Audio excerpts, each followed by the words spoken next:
nessa noite, quando encerramos nossa campanha de missões mundiais, nós queremos deixar a palavra bíblica com a igreja, com esse tema: Jesus viveu a compaixão.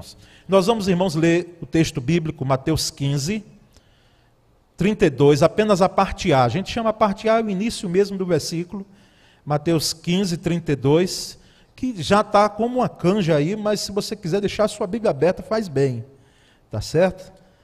Mateus 15, 32, a parte A dele. Ao tempo que os irmãos vão encontrando aí, eu quero aqui, de púlpito, fazer uma gratidão a Deus pela vida do já ia chamar diácono, mas é futuro pastor, o Sidney. E Larissa foi com você também hoje lá para só você, né? Mas tem servido como médico e Larissa como, né, a nutricionista na carreta missionária. Né? Ele esteve em Aparecida, Itabaiana, e vai estar, se Deus permitir, conosco lá em Aquidauana no dia 2. Então, louvamos a Deus, porque é sempre bom fazer um serviço voluntário. Num filme que eu assisti há anos atrás, chamado Pearl Harbor, né?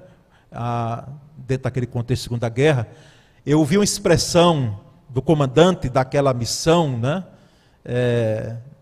Para revidar o ataque, né, japonês. Ele disse assim: nada é mais forte do que um coração voluntário.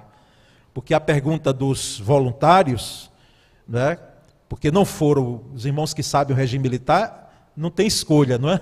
Você vai ou vai, mas aquela missão, eles fizeram questão, o exército americano, de que fosse só voluntários. E aí se perguntou ao comandante: por que voluntários? Nós não estamos acostumados com isso. Ele disse: nada mais forte do que um coração voluntário. E é forte mesmo, irmãos, não é? É forte, porque o voluntário serve de coração, não é? Ele serve com um amor que vai além daquilo que a gente tem a dimensão de retribuição. Louvado seja Deus, porque aqui nós temos tido voluntários desse porte. Nós vamos então ver, irmãos, esse texto. Jesus chamou os seus discípulos e disse: tenho compaixão desta multidão. Tenho compaixão desta multidão. Meus irmãos, Jesus viveu de fato a compaixão. Compaixão é uma palavra que etimologicamente vem do latim, não é? E é compartilhar. Compartilhar de fato sentimentos. É a partilha dos sentimentos, não é? Compassion eu não sei nem se é essa a pronúncia, porque latim, não é? Aqui seria o irmão Enoque, como eu digo para poder dizer, mas tem esse sentido de partilhar sentimentos voltados àqueles sentimentos mais profundos do coração. E Jesus, de fato, viveu com intensidade a compaixão. À medida que nós estudamos os evangelhos, todos eles, Mateus, Marcos, Lucas e João, não é? Nós vamos perceber intensamente, claramente, que Jesus era, de fato, caracterizado pela compaixão. Jesus era, podemos dizer, a personificação da compaixão em seu exercício pleno, enquanto viveu aqui em seu ministério. Jesus realmente se importava com as pessoas. Ele deu valor às pessoas. Ele valorizou o ser humano. Percebemos que ele manifestava compaixão diante da miséria e da dor das pessoas. Ele tinha e manifestava essa compaixão, esses sentimentos. Nós temos a expressão lá em João, no capítulo 11, que diante da morte de um amigo, que foi Lázaro, ele chorou, ele teve sentimentos. Aqui o texto que nós lemos diz que ele, olhando a multidão, teve compaixão dela. Então percebemos que diante da miséria e da dor das pessoas que conviveram no tempo de Cristo e que se encontraram com Cristo, ele exerceu compaixão. E percebemos, irmãos, então, em alguns pontos, alguns aspectos, que nós podemos aqui destacar dessa compaixão do Mestre, do Messias, do Cristo, de Jesus. O primeiro aspecto é que Jesus demonstrou compaixão pelas pessoas que sofriam. Ele teve compaixão com as pessoas que sofriam. Sofrimento é algo que assim, não respeita credo, não respeita raça, condição econômica, pode atingir qualquer pessoa. E tem pessoas que sofrem hoje assim como desde que o mundo é mundo. Existe gente, e nós percebemos que ele demonstrou claramente compaixão pelas pessoas que sofriam na sua época. Nós trazemos aqui o texto de Mateus, capítulo 20, que você pode abrir na sua Bíblia, Mateus 20, de 30 a 34, que diz que 2 cegos, pedintes, não tinham uma visão, clamaram a Jesus: Senhor, filho de Davi, tem compaixão de nós. Mateus 20, 30 a 34. E a multidão solicitava, aliás, ordenava, que eles se calassem, que eles parassem de gritar, porque eles clamavam bem alto. Eles perceberam que Jesus passava por ali, por perto. Eles sabiam que Jesus tinha feito, operando milagres, restaurando vidas fisicamente, fazendo verdadeiros milagres. Então eles começam a gritar.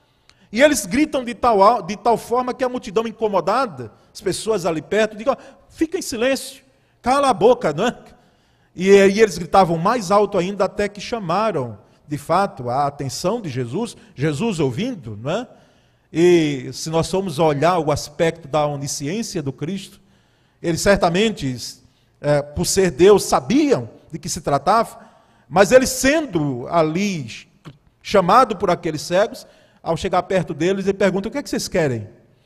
O que é que vocês querem que seja feito na vida de vocês? Imagina, se você não tem a visão, o que é que você mais almeja? Se você não tem a fala, o que é que você mais almeja? Se você é paralítico, o que é que você mais almeja? Então, naturalmente a resposta era essa: Senhor, que nós possamos ver. Olha, irmãos, eu não sei se você já teve essa pergunta, e eu acho que já fiz em tempo atrás. Se fosse lhe dada a opção de você ficar sem ver daqui para frente, ou ficar sem falar, o que é que você escolheria? Não vale a opção nenhuma, nenhuma das alternativas. O que é que você escolheria? Eu não sei você, mas eu diria que eu fique sem falar, mas que eu não deixe de ver, eu não deixe de ver os meus filhos crescerem, eu não deixe de olhar para o rosto do meu filho Isaac, de Poliana, eu não deixe de sondar o horizonte, de ver o céu, seja em dia de chuva ou em dia de sol, que eu não veja as campinas verdejantes, quando às vezes a gente viaja, que eu não deixe de ver, Senhor. Que eu não deixe de ver o meu irmão, a minha família, os meus entes queridos. Então, o que é que um cego mais deseja ver?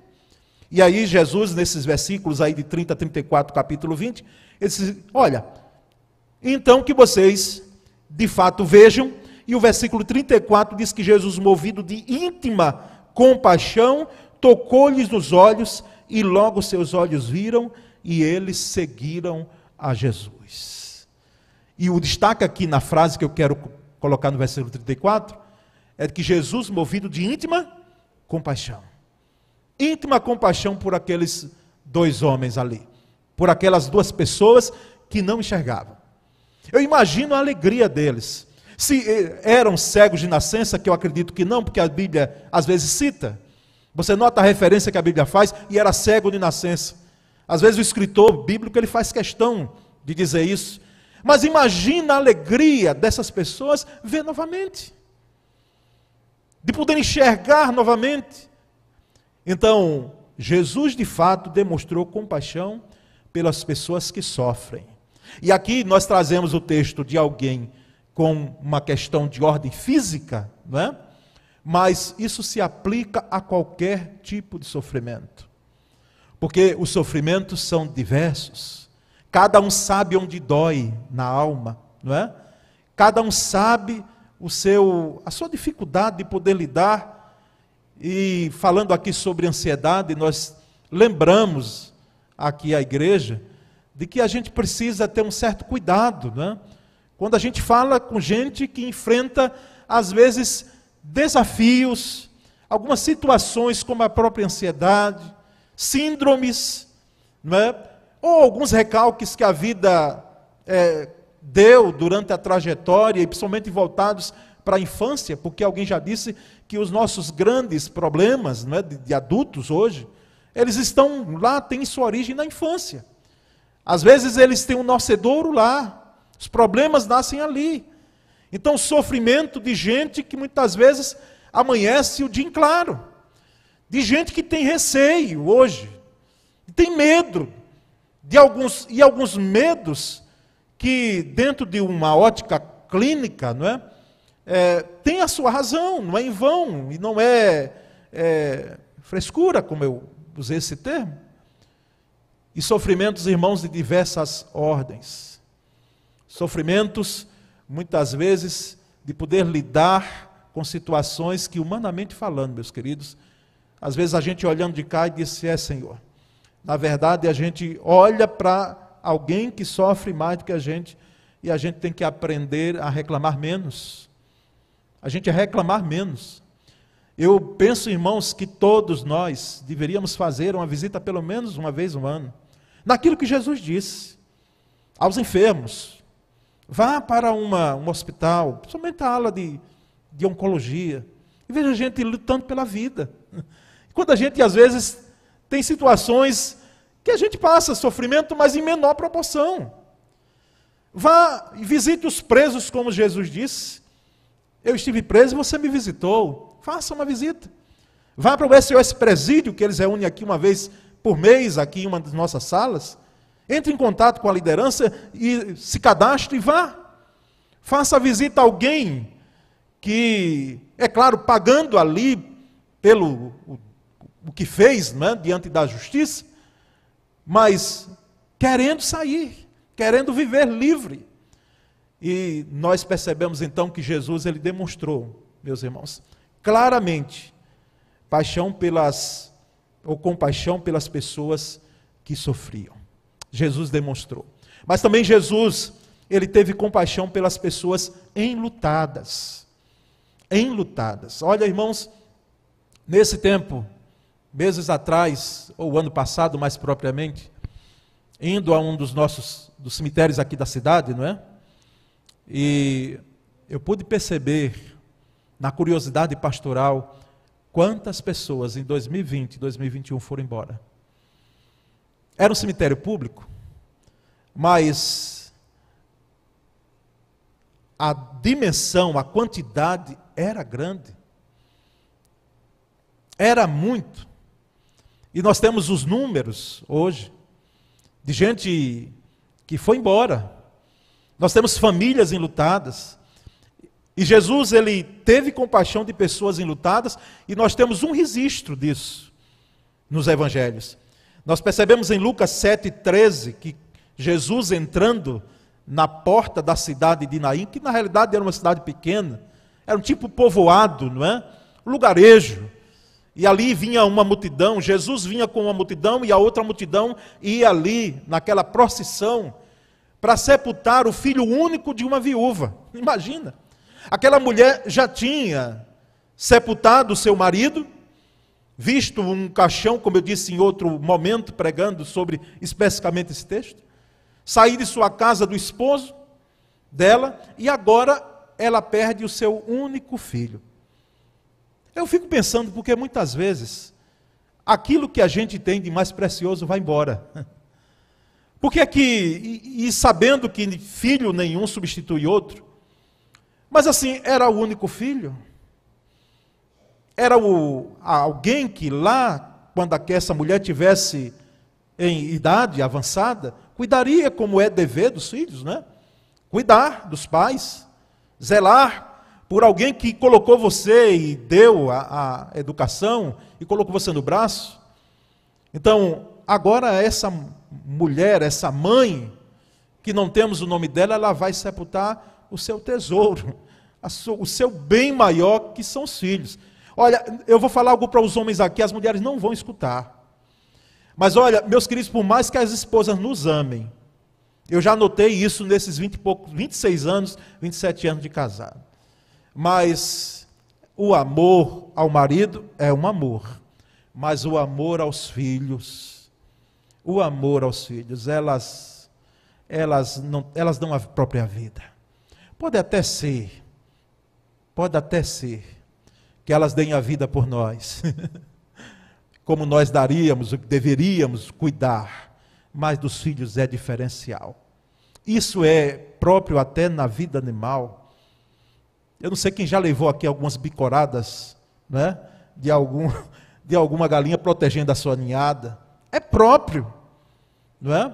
É próprio dela. Imagina o ser humano, algo que sai dela, que embora o cordão umbilical é cortado, mas nunca a mãe corta. Porque para sempre será o filho querido, a filha querida dela. Pode ter a idade que for. Nem adianta a gente como filho, você que é adolescente, querer essa independência, porque vai ser sempre filho. Vai ser sempre o querido do coração, a querida do coração. E essa mãe aqui estava para enterrar o seu único filho.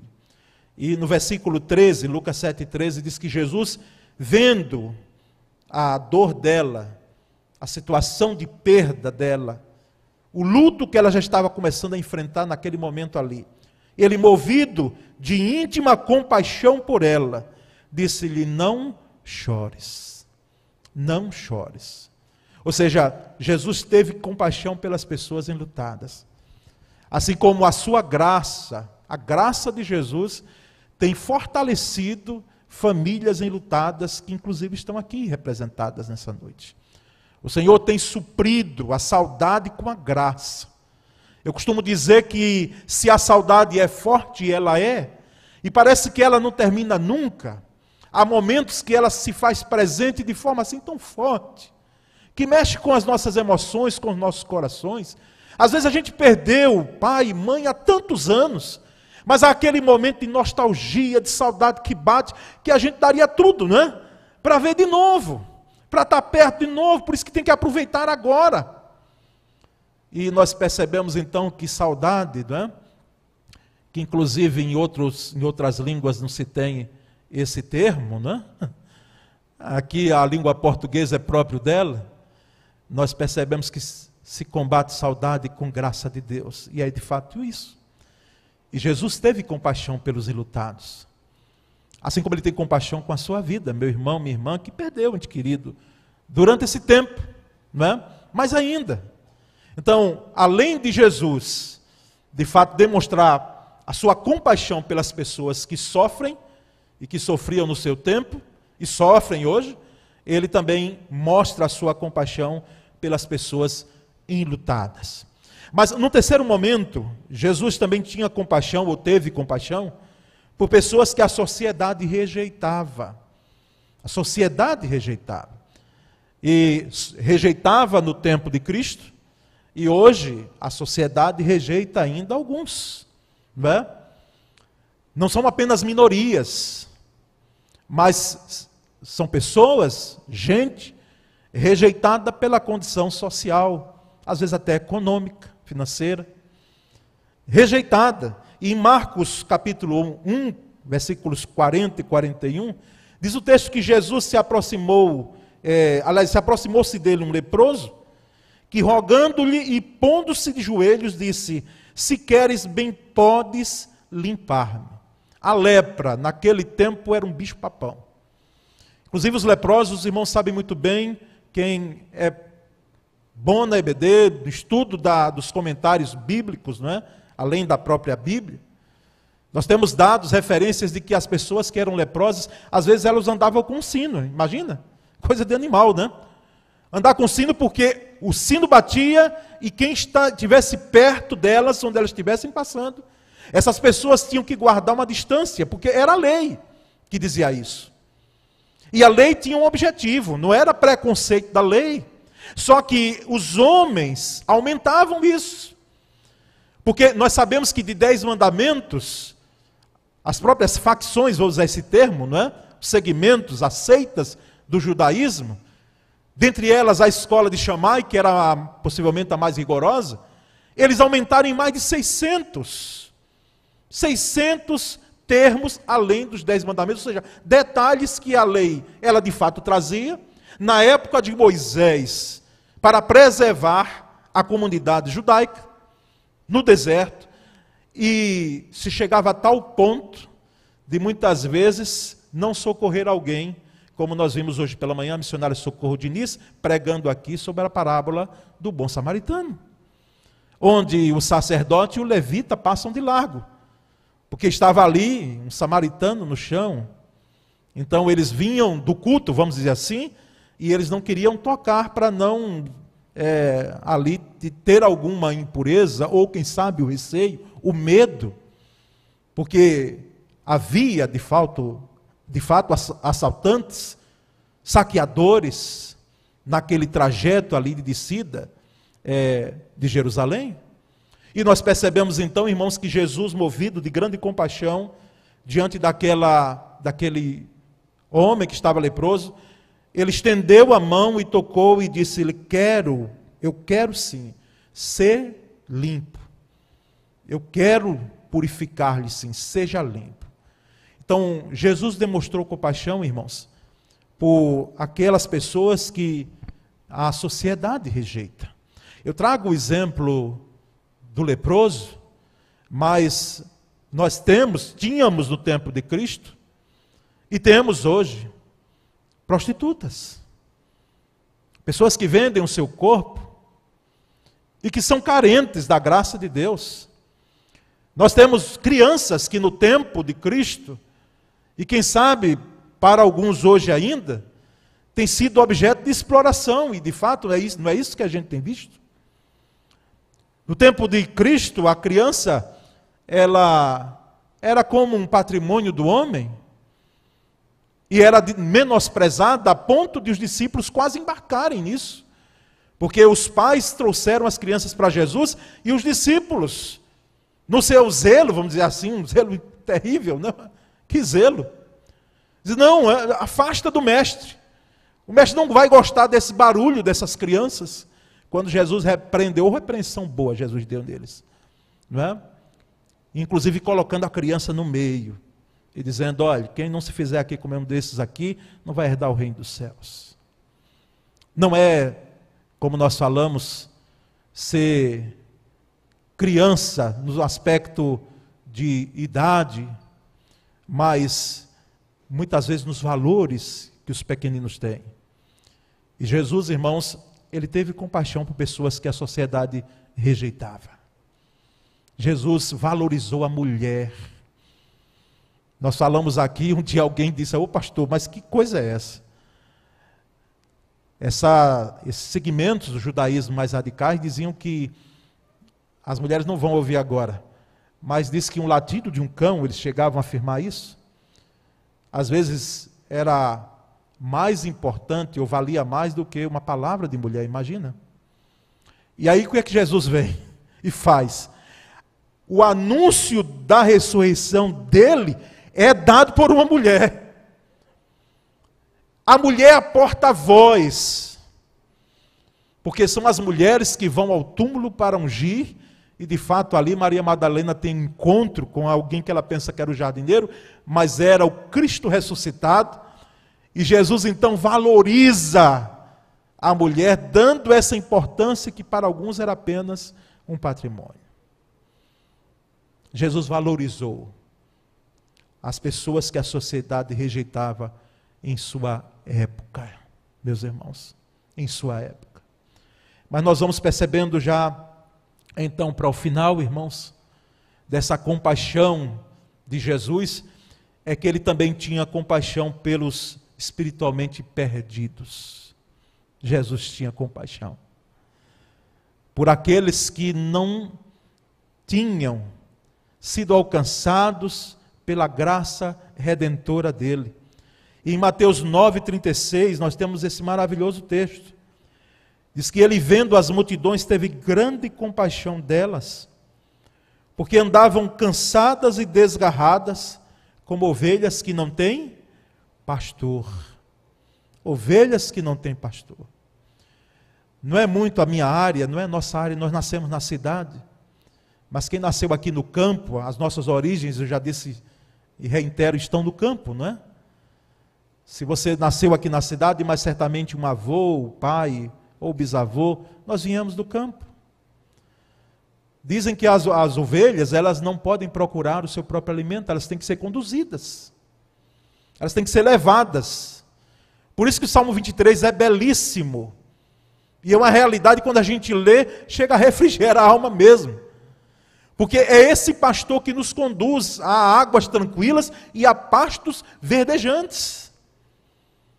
E quando Jesus viu aquela multidão de gente sendo oprimida na própria terra, nós não sabemos o que é isso, irmãos. Nós não sabemos. De você estar no seu próprio torrão de terra, e você tendo opressão de um povo que tomou posse da sua cidade, da sua terra, do seu lugar, da sua nação, e ali você ter os seus direitos ali caçados. E nós percebemos então que quando Jesus olhou aquela multidão que andava faminta, quando a multidão viu Jesus multiplicar pão, e é tão característico do Evangelho ter a narrativa 2 vezes em multiplicações de pães, porque aquele povo de fato estava com fome. Tinha fome. E não era fome só espiritual, não era fome mesmo, de fato, de alimento. Mas, meus queridos, eu reitero aqui, já disse e reitero, o que é que adianta às vezes? E quando eu digo isso não é para minimizar a situação social, mas o que é que adianta um povo de barriga cheia com a alma vazia? Diga aí. Que tenhamos os dois. Porque o oposto também eu não concordo, nós não concordamos. De fato que aquele povo, aquela multidão estava carente do Cristo. Elas viram aquele homem multiplicar pães, curar enfermos, ressuscitar mortos, mas esses são fatores coadjuvantes dentro daquilo que Jesus é, porque, como bem disse o pensador cristão, o presente do cristianismo é o próprio Cristo, não é o que o Cristo faz. Para nós o que nos importa é Cristo.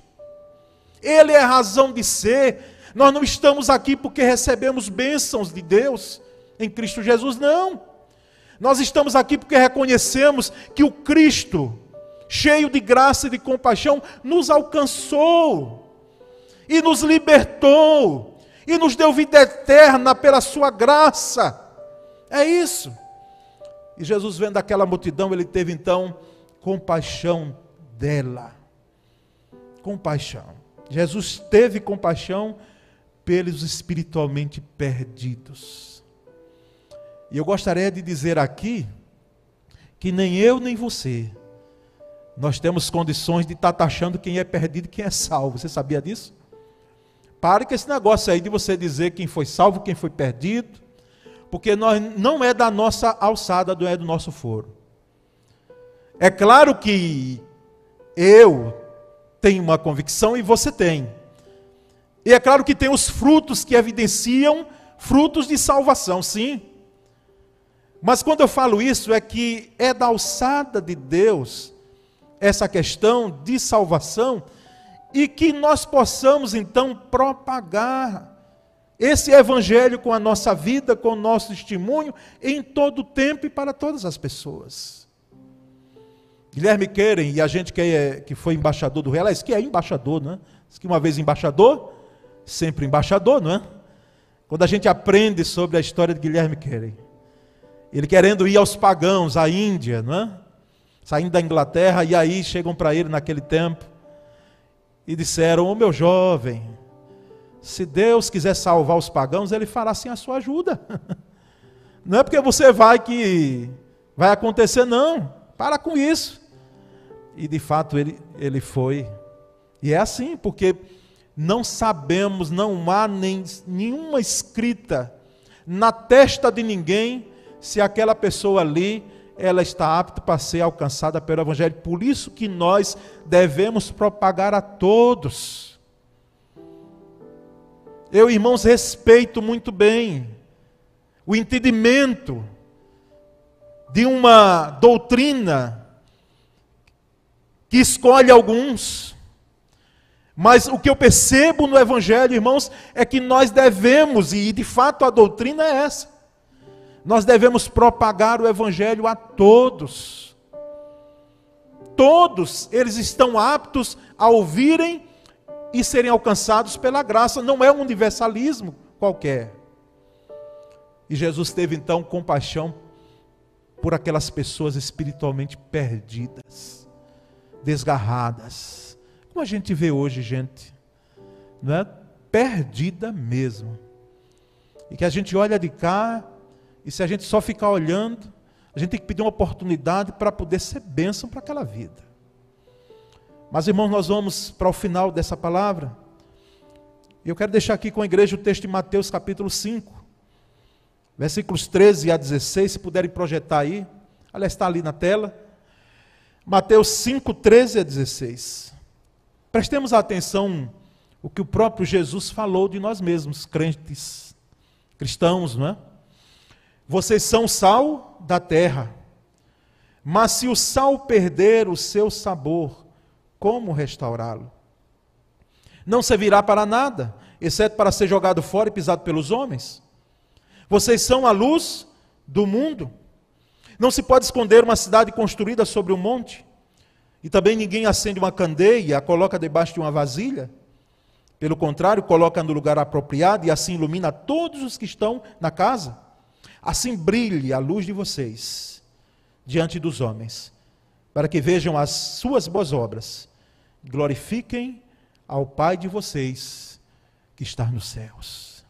Nós somos sal, temperando, não é? E que não é preciso ver, uma coisa louca se você vê sal, que inclusive é recomendável, né? Tirar o máximo. Lá em casa às vezes é uma luta, né? Eu sonho um pouquinho mais. Não estou sentindo nenhum sabor, né? E a pressão lá para cima, se a gente abusar, né? E ninguém vê sal em alimento, porque se vê, vai ter algo aí maluco. Mas ele tempera. E no tempo de Cristo tinha um sentido maior. Ele preserva, não é? Porque você tinha geladeira nesse tempo. E a luz do mundo. Que conceitos, ou os conceitos que Jesus deu sobre aqueles que são discípulos dele? Que conceitos? Sal da terra e luz do mundo. Luz do mundo. E não se pode esconder essa luz. Essa luz deve estar brilhando, ou refletindo, melhor dizendo, assim como a lua faz tão bela. A luz do sol, refletindo, para que outros sejam alcançados, iluminados pela graça de Cristo. Eu, irmãos, finalizo com o texto de Salmo 96:3, porque esse texto aqui nos dá a visão de fato do todo, a cosmovisão desse Rei dos Reis. Ele disse: anunciai, o salmista disse, anunciai entre as nações a sua glória, entre todos os povos as suas maravilhas, entre as nações. Irmãos, com o advento da internet, nós tivemos algumas mazelas nos lares, nas vidas, sim, tivemos. Mas também com o advento da internet, nós temos a oportunidade, irmãos, de podermos propagar em alto e bom tom Evangelho de Cristo. Em algo que você posta hoje e o outro lado do mundo, alguém tem acesso. E ainda na sua língua, no seu idioma. De fato, nós precisamos anunciar entre as nações a glória do Senhor. A presença do Senhor em nossas vidas. Meus irmãos, que nós possamos, cada um de nós aqui, nós possamos ser um instrumento vivo nas mãos de Deus, para ser uma bênção para o nosso mundo. E qual é o mundo que é nosso? Aquele que está mais perto de nós. São os colegas de trabalho, são os nossos vizinhos, são as pessoas que nós passamos todo dia, e nós possamos então ser sal e luz para elas. Meu clamor nessa noite, a minha oração é que cada membro da primeira igreja possa ser um missionário em potencial, compartilhando Cristo com seu testemunho, anunciando com a sua vida aquilo que o Senhor tem feito na sua vida. Resgatou, transformou, trouxe vida para você. É essa palavra que nós queremos deixar com a igreja. Meus irmãos, eu acredito que já compartilhei a história ou o sonho de Amy Carmichael, uma missionária que serviu na Índia, não é? E ela, em um sonho muito nítido que ela teve do campo missionário, de pessoas desse sonho que ela teve que se dirigiam a um precipício. E ali tinham crianças, tinham jovens, tinham pessoas que elas se dirigiam para aquele precipício e se lançavam, elas caíam dali. E isso a impulsionou de tal forma que na aflição desses sonhos, que a gente parece que acorda e parece que é verdade, não é? A gente tem um entendimento da necessidade de pessoas, e de fato não é um sonho real, de Amy Carmichael, de muita gente hoje andando sem rumo para um precipício e para uma vida eterna sem Deus, uma eternidade sem Deus. E o nosso temor é de que essa mensagem que propagamos, que às vezes para a sociedade, para fora, né, da igreja, é algo ilusório, se torne assim algo de só menos importância para a gente. Porque nós vamos terminar o culto dessa noite, daqui a alguns minutos, nós vamos para as nossas casas. Meus irmãos, mas para deitar a nossa cabeça no travesseiro hoje, e pensar que tem gente que durante o dia de hoje partiu para a eternidade sem Cristo, não é de nos tirar o sono isso? Não é de nos tirar o sono? Saber que nós temos uma convicção dada por Cristo, de que pela graça dele fomos alcançados, mas saber que tem gente que vive num país cristianizado como é o nosso, mas não tem o Cristo, não tem Jesus cheio de compaixão e de graça. E o meu temor, e eu não quero me delongar, é de que se algum desses passaram pelas nossas vidas, uma vez sequer, pela nossa frente, se sentamos perto ou elas sentaram perto de nós, se estivemos próximos a elas em algum momento. Porque eu vou dizer, os irmãos, é triste sabermos de que tem gente hoje que partiu para a eternidade sem Jesus. E que para isso a gente precisa, em todo tempo, aproveitar as oportunidades. Aproveitar.